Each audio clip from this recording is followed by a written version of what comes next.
segundo companheiro que expõe suas posições neste painel, companheiro que é editor do Jornal em Tempo, Juarez Guimarães. Essa contribuição ao debate que nós travamos hoje aqui é enraizá-lo na vida do PT. Fugir de uma polêmica puramente doutrinária e seguir a linha engajada, a linha militante, como foi a exposição do companheiro Florestan Hernandes.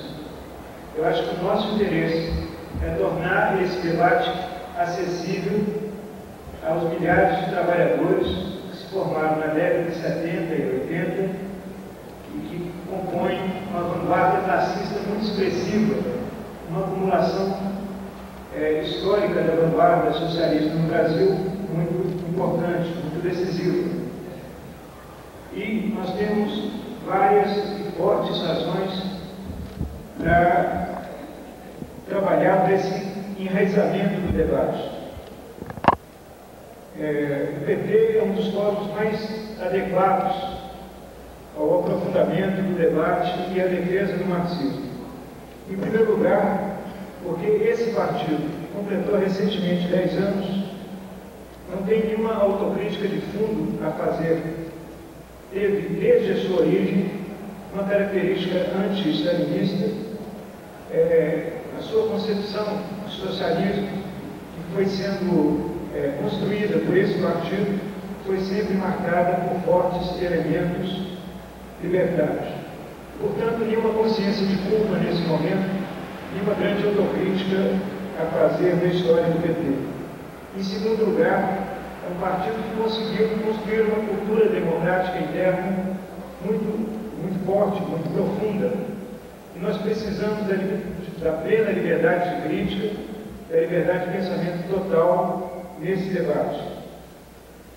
Além disso, ao contrário do que ocorreu na maioria dos países em relação aos partidos operários, na década de 80, nós assistimos a uma acumulação progressiva de forças por parte do movimento operário no Brasil. Isso é muito importante. Nós travamos esse debate sem grandes derrotas, uma certa acumulação de confiança, ao contrário do que ocorre, infelizmente, em muitos países da Europa, mesmo da América Latina. Mas há uma outra razão, a razão mais forte para que nós enraizemos esse debate no interior do PT, é que ele está intrinsecamente ligado à disputa dos rumos do nosso partido e da Central Única dos Trabalhadores. É assim que nós deveríamos compreender as consequências desse debate. São os rumos do PT e da CUT que estão em jogo quando a gente discute o marxismo. E creio também que essa é a melhor forma de demonstrar o papel criativo do marxismo na história. Mostrar o quanto ele pode ser fecundo nessa situação de crise e impasse em que vive a sociedade brasileira. A primeira anotação, então, que eu queria fazer nessa trilha que eu estou propondo para o debate é constatar que o antimarxismo e a crítica à tradição revolucionária de Oturno, hoje no interior do PT, faz parte do processo, do esforço, de um processo de formação de um campo reformista no interior do PT, que quer galvanizar os rumos do partido, que quer definir o rumo do PT em uma determinada direção.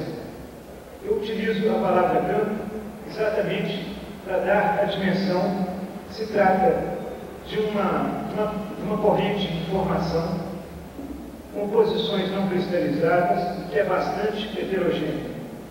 Nós poderíamos reconhecer no seu interior sindicalistas, de certa maneira, brutalizados pela prática corporativa e que, a partir dessa prática corporativa, passam a entender a luta do capital, do trabalho contra o capital, a partir de uma ótica trabalhista, sindicalista, uma ótica economicista. Nós poderíamos identificar parlamentares que triunfaram tanto na vida parlamentar, se tornaram tão íntimos das coisas do Estado, que perderam a sua lucidez, que perderam o seu sentido crítico da sua atividade. Podemos identificar também companheiros que eu designaria muito fraternalmente de reformistas sinceros, companheiros que são indignados contra a ordem capitalista bárbara que existe no Brasil e propõem que se faça reformas profundas no seu interior. E uma outra vertente da formação desse campo seriam os ex-comunistas, os ex-marxistas. Eu queria me deter um pouco nessa corrente de ex-marxistas, de ex-comunistas, que tem ocupado de forma muito agressiva espaços nesse debate que se trava hoje sobre o marxismo. Em primeiro lugar, contestar a ideia básica dessa corrente, a ideia de que se trata de afirmar a modernidade contra a tradição socialista. Se nós formos pesquisar os temas de debate que esses companheiros levantam, nós poderíamos alinhavar de maneira geral a ideia de que o Estado não deve ser destruído, mas democratizado, que nós devemos trabalhar com a ideia de processo na revolução, não com a ideia de ruptura, a ideia do caráter determinista, autoritário ou metafísico do marxismo, a ideia de que o socialismo deve ser fruto de uma construção ética, universal e abstrata. Essas ideias não são novas, não são modernas. Elas estiveram presentes, até de forma bem mais brilhante, bem mais sistematizada, de forma até bem mais coerente, no debate que se travou no início do século, no interior da social-democracia da Segunda Internacional. Há vários livros que documentam esse debate, e que é muito importante para nós, inclusive, tomar conhecimento dele. Um deles, por exemplo, que eu citaria é um livro de um autor marxista chamado Paul Starr, que se chama Marxismo e Revisionismo. Agora, nós devemos fazer um esforço para compreender o movimento dessa consciência ex-comunista ou dessa consciência ex-marxista.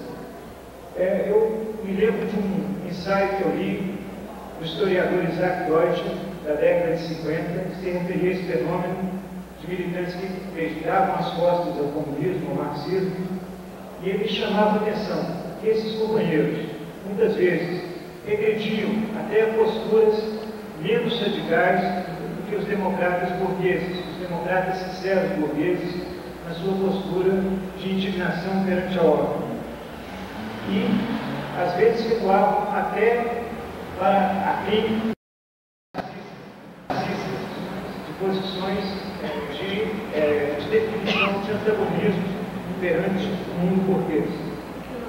O que nós criticamos desses companheiros não é a sua valorização da ideia de que devemos ser modernos, mas é que eles confundem isso com a adesão aos valores dominantes da nossa época. O que nós criticamos desses companheiros não é a crítica que eles fazem aos dogmas, aos dogmáticos, mas o fato de praticarem uma espécie de subdogmatismo, isto é, se relacionam, na maioria das vezes, com o pensamento do Gramsci, não o Gramsci original, não o pensamento rico desse comunista italiano, mas a sua versão, a sua interpretação reformista. Eu chamaria isso de subdogmatismo. Nem um dogmatismo a gente pode dizer que é. E essa valorização da ética descarnada do seu conteúdo histórico concreto, nós tivemos recentemente um exemplo dos descaminhos dessa opção, quando um dos campeões do socialismo ético, o italiano Norberto Bobbio, apoiou essa guerra imperialista que está se realizando contra o Iraque em nome do direito internacional, concebido de maneira abstrata, taxando-a de uma guerra justa. Esse socialismo ético que pretende angelicalmente sobrevoar a luta de classes, quando o mundo sofre um abalo desliza muito facilmente para o inferno, uma posição que, no caso, foi antagônica ao movimento pacifista italiano e terminou na prática sendo de apoio à guerra imperialista que se desenvolve no mundo. Eu acredito que o risco maior dessas correntes, inclusive com a alteração frequente de posições, com a perda da raiz desses companheiros, é de se dissolverem diante das puras realidades da luta de classes, da consistência do capital, do Estado, enfim, de se perderem no caminho de dissolução, perderem a contribuição que esses companheiros certamente têm a dar à luta contra o capitalismo. A tendência se aprofundam esse caminho, se dissolverem com os correntes. Nós devemos, fraternalmente, com os companheiros de partido, travar o debate com eles, no sentido de recuperá-los ou de trazê-los para as tarefas da luta contra o capitalismo e contra o Estado burguês. Nesse debate sobre o marxismo, nós deveríamos também fazer um esforço de nos separar radicalmente das correntes que a gente poderia caracterizar como dogmáticas e, em geral, retiram desse dogmatismo uma prática sectária. Há uma definição que eu considero muito adequada de Marx sobre como se manifesta o dogmatismo, o sectarismo no movimento operário, e dizia que as seitas não buscam aquilo que as identifica com o movimento real da classe trabalhadora, mas buscam exatamente aquilo que as separa do movimento real e tratam o movimento real ou como seus braços seculares ou como profanos. Essa é a ideia que as seitas têm de tratarem o marxismo com conceitos ahistóricos, como uma corrente de pensamento que não é capaz de dialogar e incorporar, inclusive, as contribuições de pensadores burgueses, até de pensadores burgueses, como fizeram os grandes marxistas, trabalham e terminam por, de certa maneira, travar o sentido criativo do marxismo na história. Essa busca das seitas, de uma espécie de ascese das contradições, quase que a gente poderia interpretar como uma forma da própria vida. Essas correntes se manifestam no PT, então, além dessa defesa dogmática do marxismo, trabalham uma versão muito analógica em relação ao processo da Revolução Russa. Isso leva a uma série de problemas que seriam a desconsideração da importância da luta pelas reformas, que os marxistas sempre consideraram como importante, a descurar das potencialidades subversivas do uso da institucionalidade burguesa e a subestimar o trabalho de construção da hegemonia socialista em sociedades que são muito mais complexas, muito mais diferenciadas do que era a sociedade russa na época da Revolução de 1917. A nossa tarefa, no entanto, seria muito fácil se limitasse a demonstrar a inconsistência da crítica que se faz ao marxismo ou das versões dogmáticas do marxismo. Eu acho que a nossa tarefa histórica deveria ser compreendida como um trabalho de construção da hegemonia dos revolucionários, dos marxistas no interior do PT. É uma tarefa que deveria ser entendida como uma tarefa partidária. Significa dar respostas a partir do ponto de vista do marxismo aos problemas e aos impasses que o nosso partido e a Central Única dos Trabalhadores enfrentam. Deveria ser entendida de maneira plural. Nenhuma tendência do PT tem por si só condições de fornecer essas respostas. Devemos trabalhar no plural de tendências de companheiros de várias tradições, de vários tipos de experiências, na formação, na construção dessa hegemonia. Deveríamos ser generosos no sentido de estabelecer um debate fraterno com os reformistas que atuam no interior do PT. Incorporar a contribuição positiva que eles trazem à luta do movimento operário, inclusive. Não deveríamos ter uma ideia de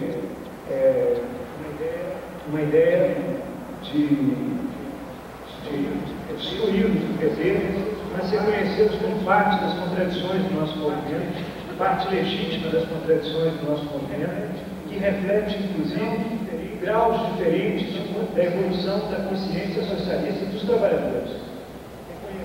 Reconhecer que os trabalhadores não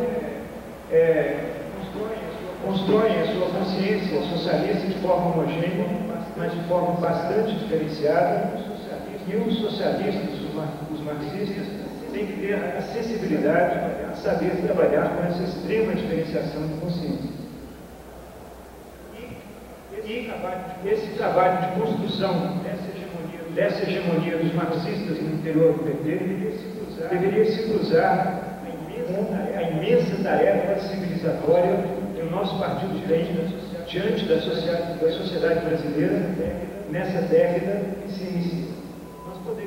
Nós poderíamos dizer, eu já entro então na fase de conclusão da minha exposição, que toda a luta ideológica e toda a luta política que hoje se trava no Brasil se move em redor da disputa da saída da crise nacional profunda em que estamos metidos.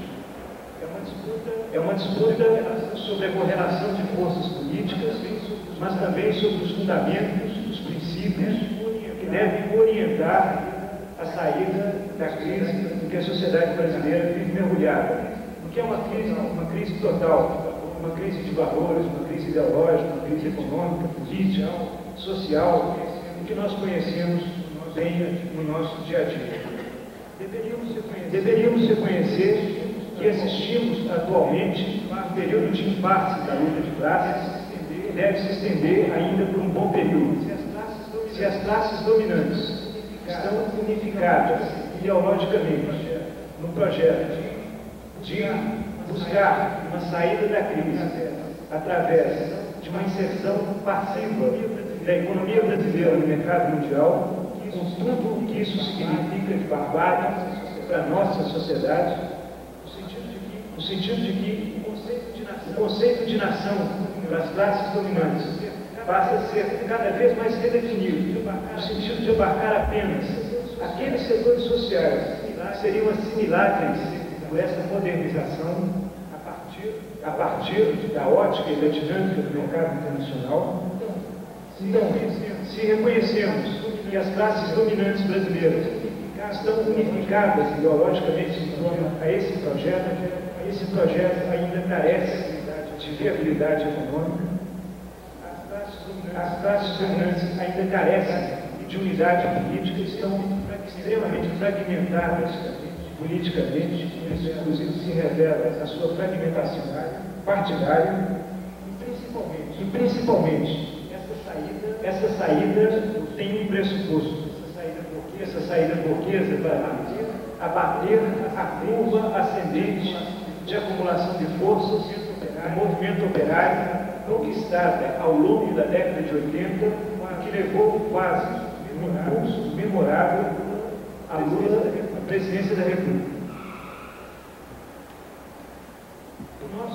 Do nosso ponto de vista, nós deveríamos reconhecer que existe também um impasse. Nós poderíamos formular assim: é um impasse no desenvolvimento, no processo de aprofundamento, de radicalização da luta democrática. Foi aprovada uma Constituinte conservadora, em sua maior parte, apesar das conquistas importantes, muito importantes, que foram conquistadas com o fruto dos trabalhadores, da pressão dos trabalhadores, dos parlamentares de esquerda e progressistas. Mas mesmo essas pequenas conquistas estão ameaçadas pela maioria conservadora que se formou a partir das últimas eleições. O movimento sindical, na sua prática reivindicativa, encontra-se emparedado pela recessão, pelo corte de salários, pela brutalização da crise econômica que se abate sobre ele. E nós temos, inclusive, uma situação que, apesar de toda a luta acumulada ao longo de toda a década de 80, nós chegamos, no início da década de 90, a uma concentração maior de renda do que havia no início da década de 80, apesar de toda a luta do povo brasileiro, de toda a luta do movimento operário. Diante desses impasses é que nós poderemos compreender o que significaria a dominância de um projeto reformista no interior do PT e da CUT, com seu apequenamento de horizontes, com a sua insistência na primazia da via institucional, com a sua incapacidade de travar a luta ideológica contra o neoliberalismo, a partir das suas fraquezas, das suas contradições. Se o reformismo vier a prevalecer no interior do PT e da CUT, nós estaremos eliminando uma possibilidade histórica de transformação da sociedade brasileira. Reduziríamos no movimento operário toda essa acumulação de riqueza, toda essa promessa, toda essa esperança que soubemos construir a uma situação de impasse, a um beco sem saída, a uma situação de pânico.